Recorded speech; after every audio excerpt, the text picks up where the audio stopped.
Welcome everyone to our webinar for today. We're going to be talking about passion projects that impress. You're turning your ideas into impact. We get a lot of questions all the time from students about what is a good passion project? What is something that can help stand out? At the end of the day, it's not about what you do. It's more so about why did you do it, right? So people aren't expecting you to go above and beyond and like cure cancer per se. What they want to understand is why exactly are you interested in the field that you want to study? And we're going to talk about that today in terms of the strategies on how to figure that out. So quick agenda, we're going to be talking about why passion projects matter. We're going to take you from the start to the finish, from initiating your passion project to conducting the research to building what's called a minimum viable project. If you are unfamiliar, that's actually what we call it within working in the tech field. They call it MVP, minimum viable product. In this case, it's just project. And then lastly, how to showcase your impact once you're finished. If you don't know me already, I'm Coach Victor with egelloC, and I used to work at UC Berkeley's admissions office as an outreach coordinator, going to different schools, talking about the college admissions process, and also I taught a class on how to get into graduate school. Also, fun fact, I went to Berkeley for undergrad and graduate school on a full ride scholarship. And so that being said, you can trust the information I'm about to provide you. And throughout my entire time in my career, I worked in different various fields in education. And now I'm here as the head of enrollment and admissions advisor here at egelloC. So let's go ahead and dig right into it. First off, in terms of a typical common myth that a lot of people tend to think is true, which is you need a nonprofit or something huge to impress colleges. I've been on a lot of calls with families in the past, and it's one of those things where if you see that on a college application, someone says like I started a nonprofit, 90% of the time it's known that the parents are the ones that actually did the work for that. Because at the end of the day, right, it's not about trying to create a nonprofit and show that you've created that. Like it doesn't matter about having a nonprofit. You don't need a nonprofit in order to get into these top schools. What matters the most is about your articulation of why did you do it. And so the big truth about it, right, is colleges care more about the why and how you did something than how big it was. So they want you to walk us through the process about how did you come up with this particular project or this idea, and what led you to the thinking of this is the thing I want to try, and what did you gain from those experiences that have helped me understand what I want to do in my college or career. The goal, at least for the applications, isn't necessarily to name out a profession that you want to be or to necessarily like specify your major. What matters the most is what is it that you want to learn in college, right? Because you're going to college to learn about something, and your activities and your personal project or passion project is what helps you understand what is that gap in knowledge that you have. So the reason why, let's go into why passion projects matter, right? It's they're looking for initiative, problem solving, real world thinking, and skills that help understand your aspiration and experiences. The goal is to really show that you don't need to wait till college to really start learning about these fields of interest. There's a lot of students who I talked to in the recent days where they said, I'm really interested about studying engineering, right? And then the question I asked them, why do you want to go into engineering? And they couldn't explain that, right? And so the point isn't just to choose a major that you think sounds good or a good fit to you, but the goal is to think about what is a major that is aligned to the projects that you have accomplished so far. And if you are still in the beginning process of deciding what your major is or what personal project that you're going to do, that's the whole point of these passion projects. The point of the passion project is to help you explore. And so quick temperature check in here. Ask yourself this question, right? If you're a student, right, why are you interested in applying to blank major that you have thought about? And if you are a parent in this room right now, think about how your child might respond to this. Why are they interested? Is it because it pays well? Is it because they think they enjoy math, English, or whatever, so it makes sense? Is it because they see a family member doing it, and so they think that that's the right thing to do as well? Or is it that they actually tried it themselves and they learned that they really enjoyed it? Okay. With the first three options, these are the most typical responses that you would hear from majority of students. And it makes sense why students would say that, right? It's because students don't necessarily they haven't explored yet in terms of what are the potential fields or majors or kind of subjects that are out there, right? And this is what is going to separate you from the majority of the students who are applying. Majority of students who are applying are just going into a major just because of one of the first three options.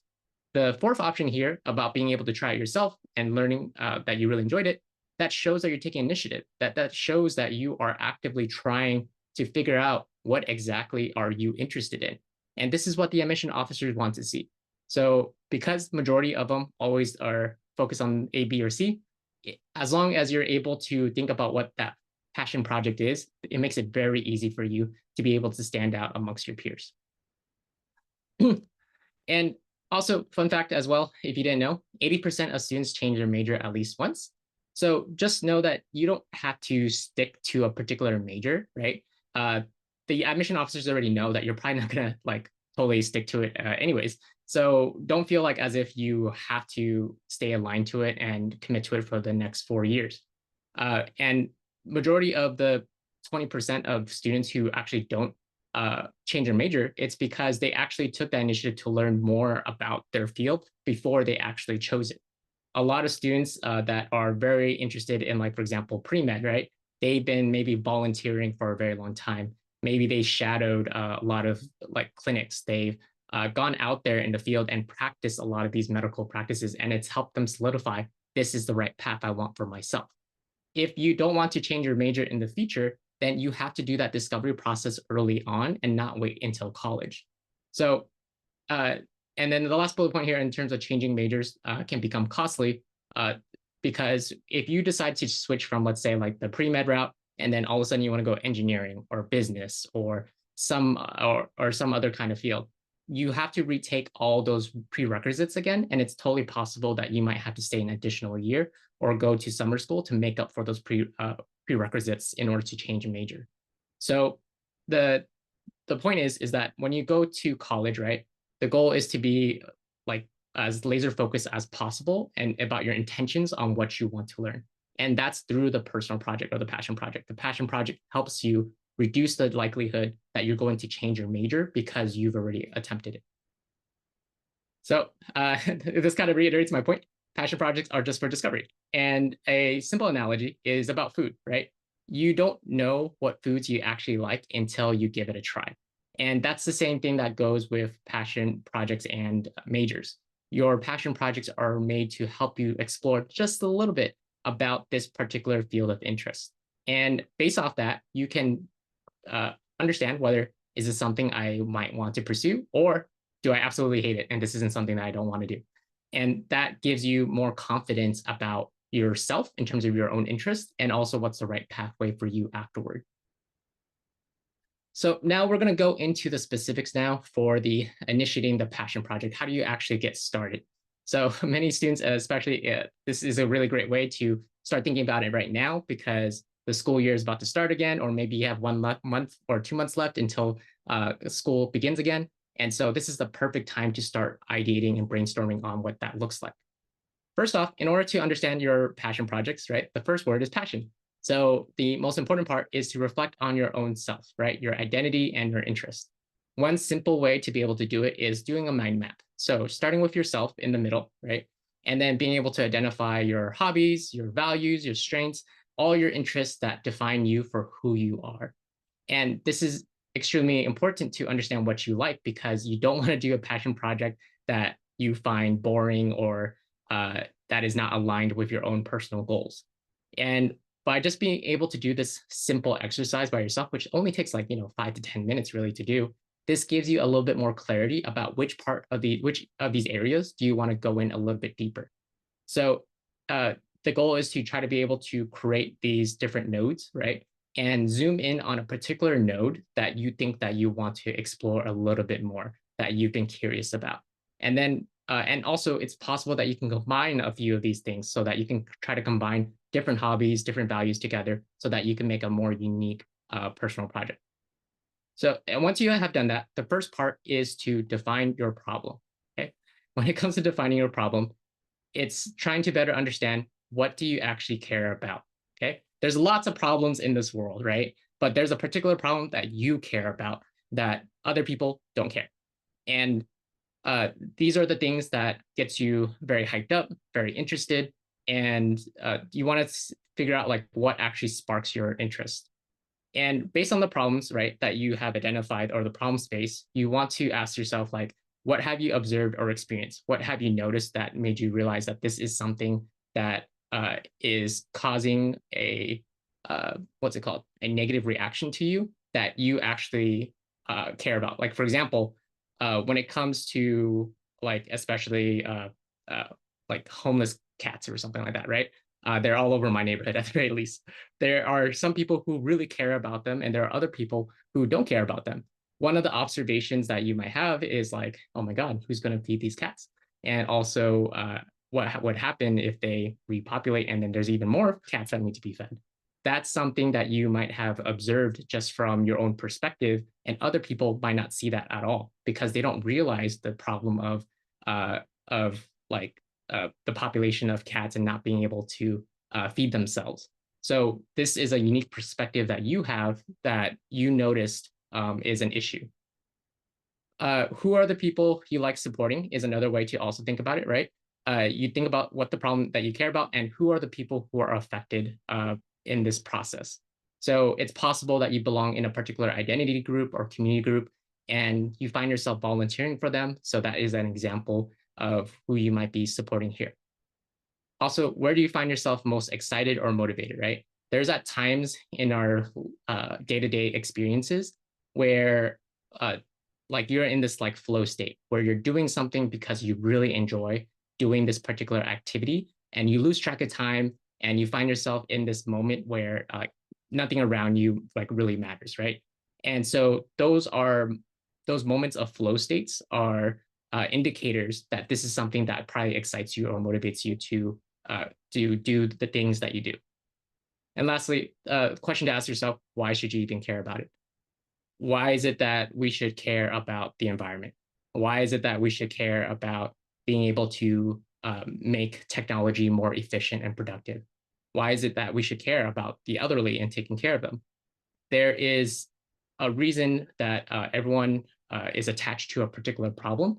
And the most important thing is for yourself to think about why do you particularly care about it that no one else around you probably see the same perspective as you. Once you have defined the problem, the next part is to focus, double down on the problem and not the solution. Very often, right, a lot of students quickly jump into solution space and think about what exactly is it that we could do. They fall in love with the idea of this new innovation or this new like kind of idea or toy that they've created. But at the end of the day, right, what the universities want to know is how have you understood that this is a particular problem and how did you create a solution based off of that problem? By focusing on the problem, it gets you in a better state of mind where you can understand what is the root cause of it. So focusing on the problem like helps you develop, as I mentioned here, develop a deeper understanding of the issue to create something that actually works. And then focusing on the solution without understanding the problem creates solutions that don't work. So you don't want to create something that isn't useful to everyone.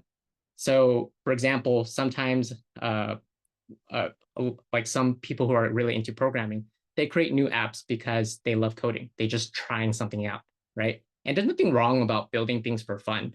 That's okay. But the thing is, if you really want to make it into a passion project, you want to make sure that your app is intentional about solving one particular problem that you really care about. Because in ways, a lot of people can create a lot of different apps. A lot of people can create a whole bunch of solutions. But why is your solution going to work? Your solution is going to work because you have a deeper understanding of the problem compared to everybody else.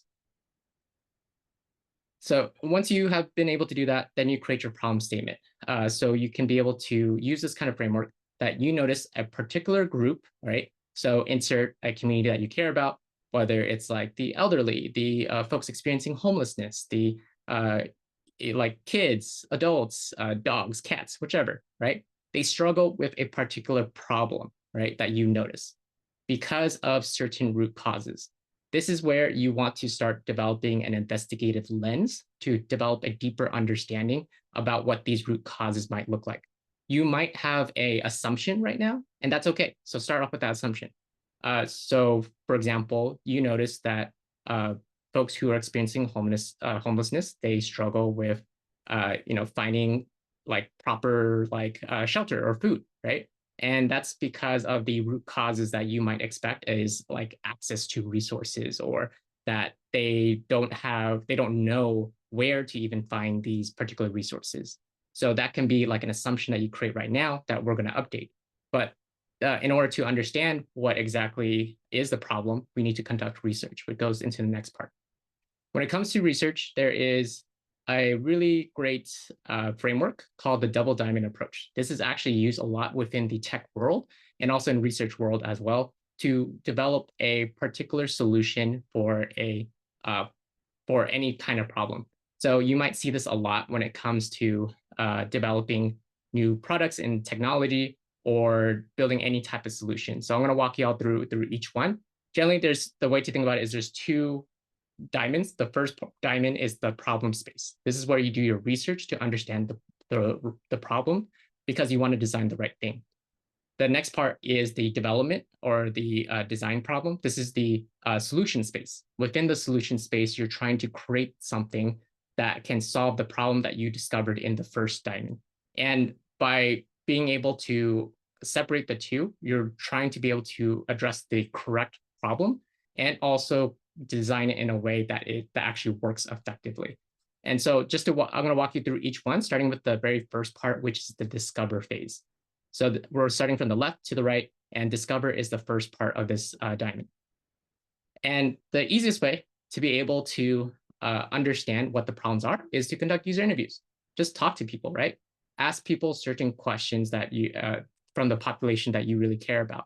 The easiest way to understand what goes on in this of the root causes or the challenges they experience is to talk to the people that are affected directly.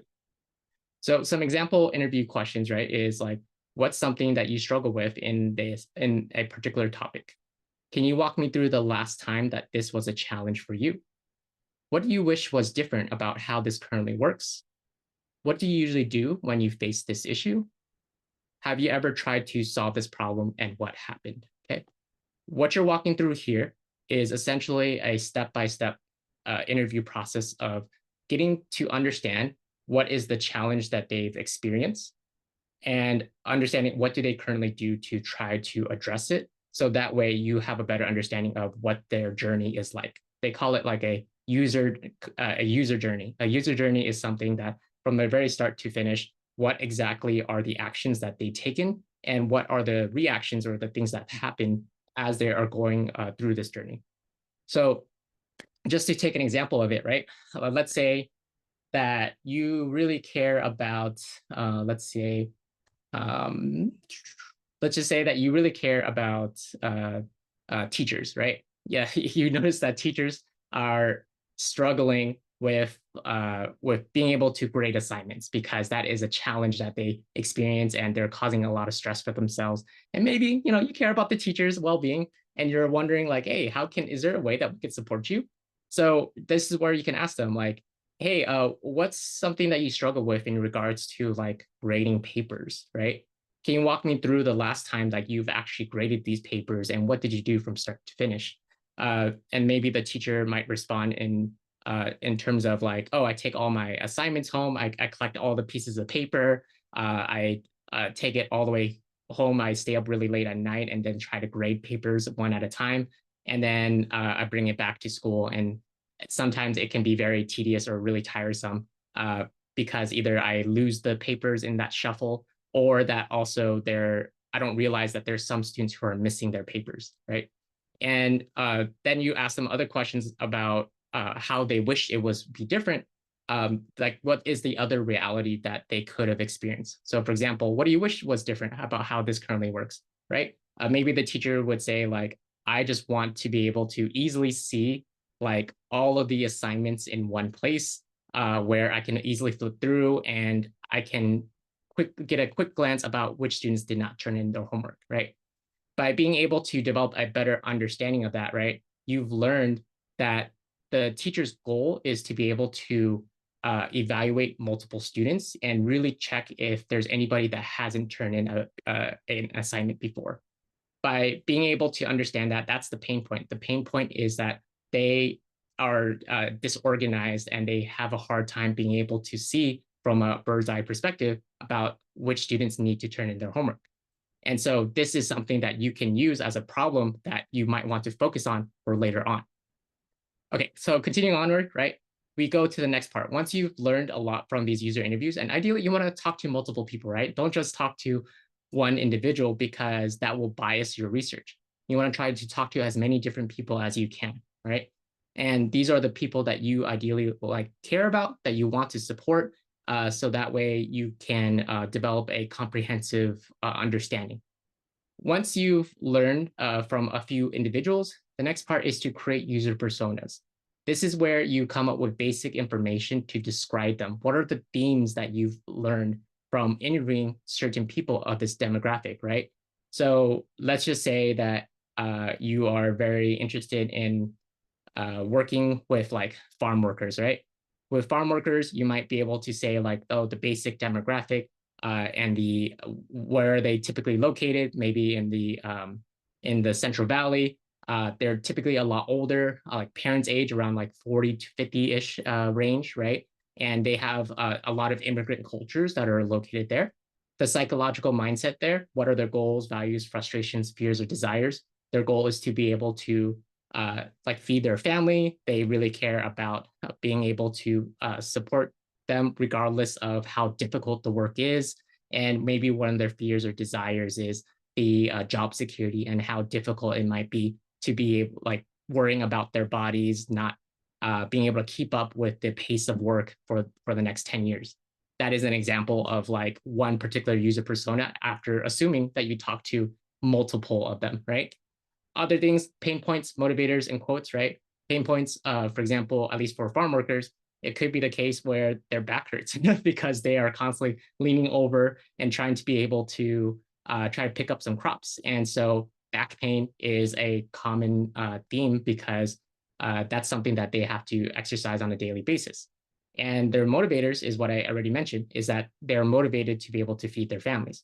So based off this, right, you can come up with a lot of different solutions, which we're not going to get into yet. But the goal is to understand, like, do you have enough information about what challenges or what issues that these groups of folks are experiencing so that you could be able to develop a great solution for them, okay? It doesn't, again, we're not trying to think about solutions right away. We're still just trying our best to understand and put our learnings together. And once you've learned that, right, that's where you're going to reevaluate your problem statement. You notice that this group struggles with a particular problem because of root causes. You had an assumption that you went into before doing all this user interviews. Now you're able to get more of that information and really think about what are the true causes, what are the true root causes that are challenging these groups of people. And that's something that you can explain in your personal statement and your activity section where you actively talk to X number of people to be able to understand a particular problem that is shared amongst all of them. And because of that, that really empowered you and motivated you to address this particular problem because you realize how much it impacts them and impacts you. So this is the way that you can be able to develop a really strong problem statement is based off the information that you have. And one pro tip is to focus on one problem. You're not trying to solve for everything. Focus on just one thing that matters to you the most. So for example, with the farm workers, right? You could focus on just the back pain. You could just focus on the fact of how about the efficiency, how difficult it is to be able to pick up the crops. You could focus on how like hot or uncomfortable they are to be able to do their job. Or you can talk about like their connectedness to their families, maybe. It doesn't really matter what it is, right? What matters the most is that you have one particular problem that you care about the most, and you're able to explain why does it matter to you, okay? So for example, like for back pain, right? let's just say that you are focusing on this back pain because it is part of the longevity of their income and their work. If they were to all of a sudden uh, have back pain and like and break it or anything of that sort, then that causes them to lose a majority of their income. They are unable to work anymore. So back pain is a huge risk that they need to prevent, and you know that it affects their families and their well-being, and they still will push through it regardless because they know that they have to feed their family. So that is just an example of one thing where you're able to pinpoint why is this problem so significant, and you have a deep understanding of that because you've done all these user interviews. The next part, once we've kind of developed all these themes, all these understanding, the fun part is to develop that minimum viable project. Okay, what I mean by minimum viable project, and so actually, sorry, before I go in there, this is the next part of the solutions, the double diamond approach, right? We already went through the discovery through user interviews. We explored the user personas and the themes. That helps us kind of refine what particular problem that we care about. And then we updated our problem definition. From there, now we're in this next part where we start to develop potential solutions. And this is now where we ideate on as many different types of ideas that we can be able to do for this particular problem. So a minimum viable project, what it is it's a small, quick version of your idea that solves a real problem and can be launched in a few weeks. We don't want a large project, okay? Underline the importance of small. It's small because it allows you to test faster. You don't need to develop like a huge, crazy project. The goal is just to try something out that's easy and low risk, because you're not going to just be doing this one time. You're going to be doing this multiple times. Your goal is to iterate as much as possible. You're going to be launching you're going to be launching one particular idea. You're going to test the idea, see if it works. And then if it doesn't work, go back to the drawing board and try again, right? You're constantly adapting your approach to trying to solve this particular problem. And this, as I said here, right? It's so that you could test your idea, get the feedback, learn what works, and it gives you something also to showcase as well in your applications process. Very rarely do people talk about how they've underwent like a very methodological like process to be able to come up with their personal project or passion project. Majority of times when students talk about it, they immediately go into talking about how they've accomplished X, Y, and Z. Like, I've created a great event on mental health awareness. I launched a really amazing campaign on our campus where we had speakers come through, gave freebies to everybody so that they could learn about the importance of like depression and anxiety. Okay, so and that sounds amazing, right? That sounds really amazing to be able to communicate that. But the most important part, right, is actually what comes before that. Why did you see that as a problem? Why did you care about it? So, for example, you could easily communicate. For myself, like I have experienced anxiety or depression, and I realized that it affected me like greatly. And it was a huge contributor to that was actually the campus climate. It's because that I felt a negative way with the way that other peers have treated me or talked to me. And so because of that, I felt like the way to address this problem is actually to spread awareness about it. And maybe let me rewind a little bit. And ideally, you would also probably say, like, I also talked to a lot of other students, and they've experienced the same thing as me.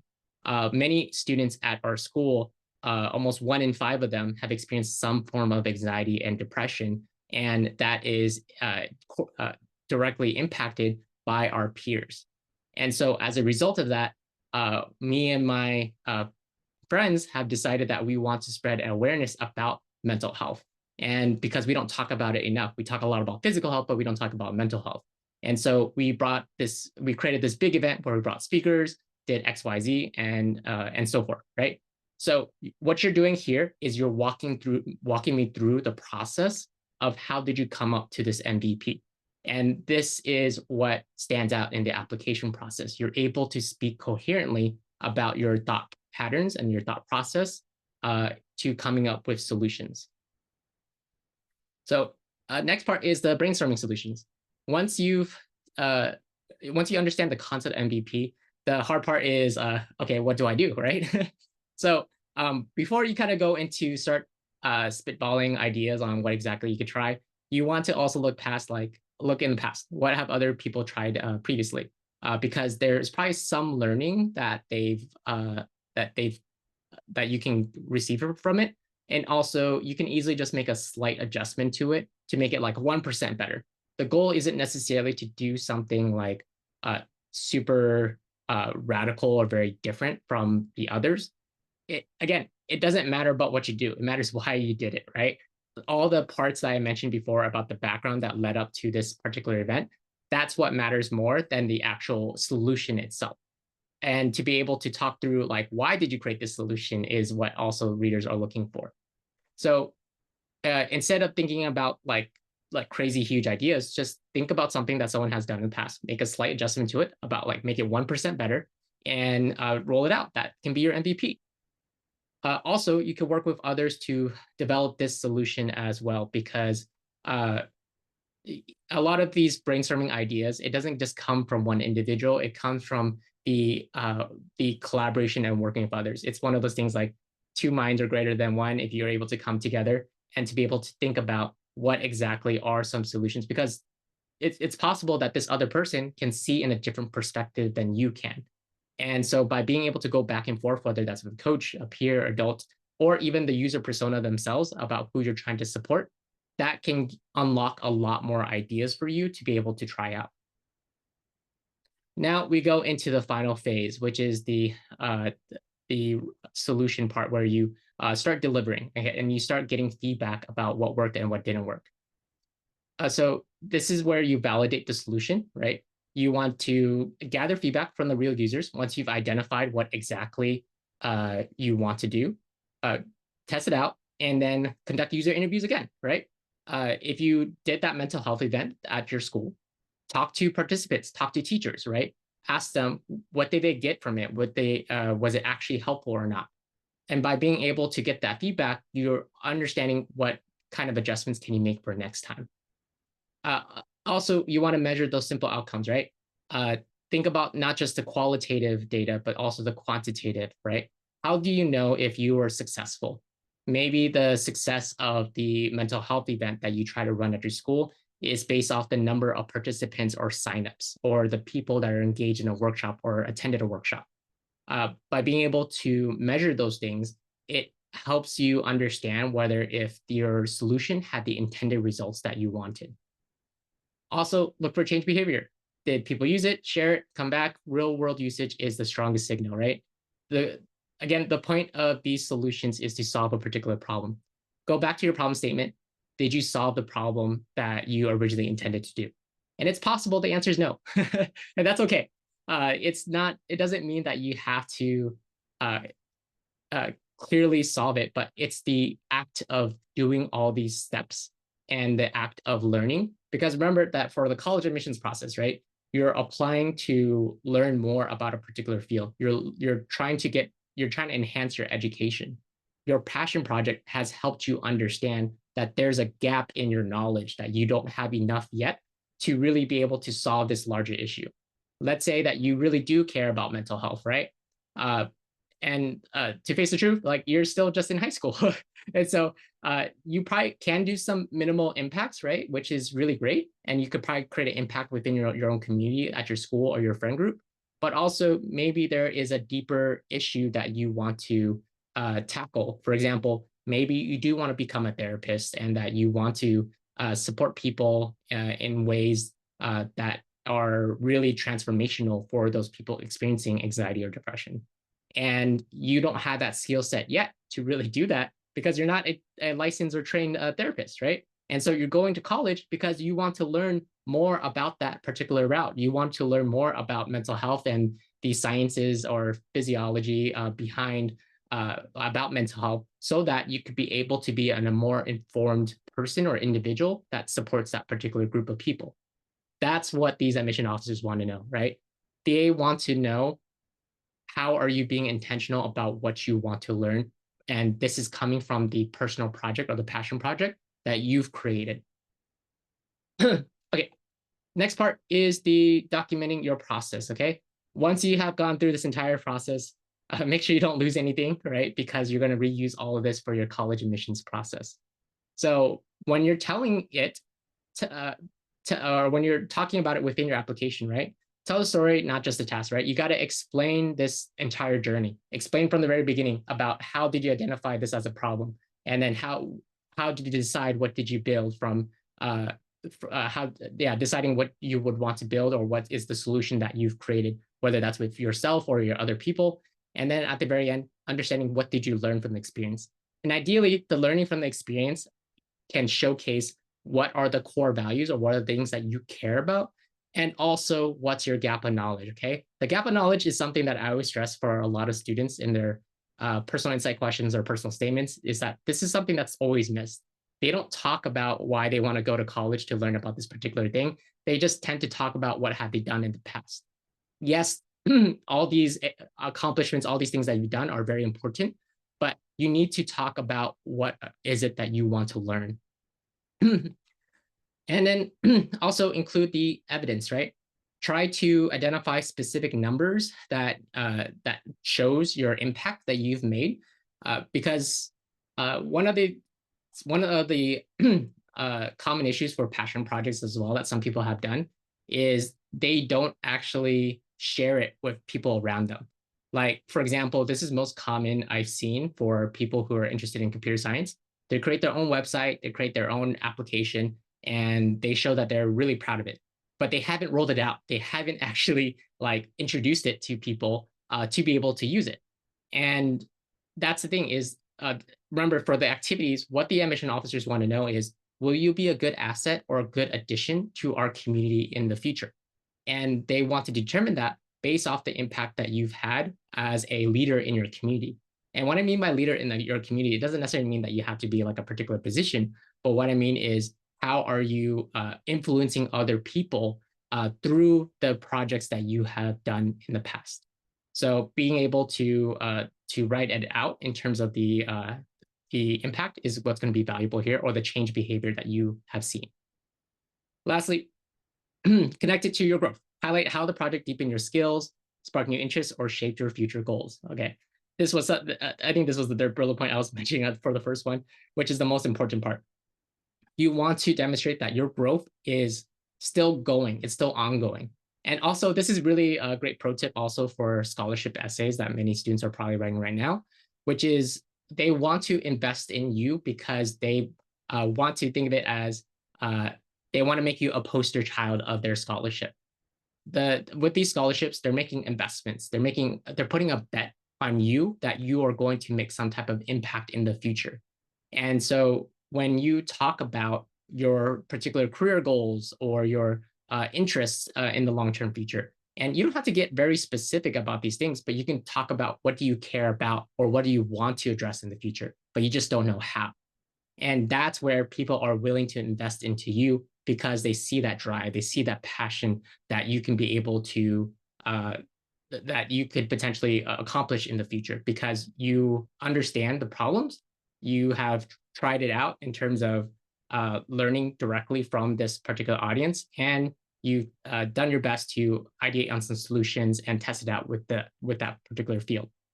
That being said, right, this whole entire process from the problem space all the way to the solution space is that documentation and in an essay is what would get you into these top universities. Okay, and that's pretty much it for my presentation. Hope folks really liked it. I'm gonna go into a few quick announcements, and then we'll go into Q&A. So if you have any questions, I recommend to put it in the Q&A or the questions box so that I can be able to get to it. So if you want the notes and the replay of this session and you found this enjoyable, you can text notes and replay to 949-775-0865 so that you can be able to get a copy of this. Also, if you are new to our community, and let's just say that this is your first time being able to learn about egelloC, welcome. And we offer a free 15-minute coaching session for every single family that comes through to our community, just so that you can learn how to maximize your chances to be able to get into the top schools. And also, don't worry, this is not going to be a sales call or anything of that sort. This is just a pure trying to help you out and give you some free advice so that way you know how to navigate the admissions process. So you can text coach to 949-775-0865. And that's pretty much it. So now we're going to go into the Q&A. Okay, so I see a few questions here. First question is, where in the college application do you put your passion project? Usually this will be in one of the essays. This is the either one of the personal insight questions if you're trying to apply to a University of California. This might be in a college supplemental, so you're applying to a private school. Sometimes you might use this, especially for the question of like, why our school, or how will you contribute towards our school? The passion project is a really great way to be able to use it for that. And also just even for the personal statement as well. Lastly, my daughter signed up for the project incubator at the end of May, but did not hear back. She went ahead and started her project. Who can she ask to review her project and make sure she is going on the right path? She has done a lot. Yeah, if you, for this person, if you don't mind messaging our team, I only see iPhone on here, so I don't know who you are exactly. If you can write in your email, then I could be able to follow up with you to make sure that we can get that addressed. Okay. All right. Any last questions from this group here?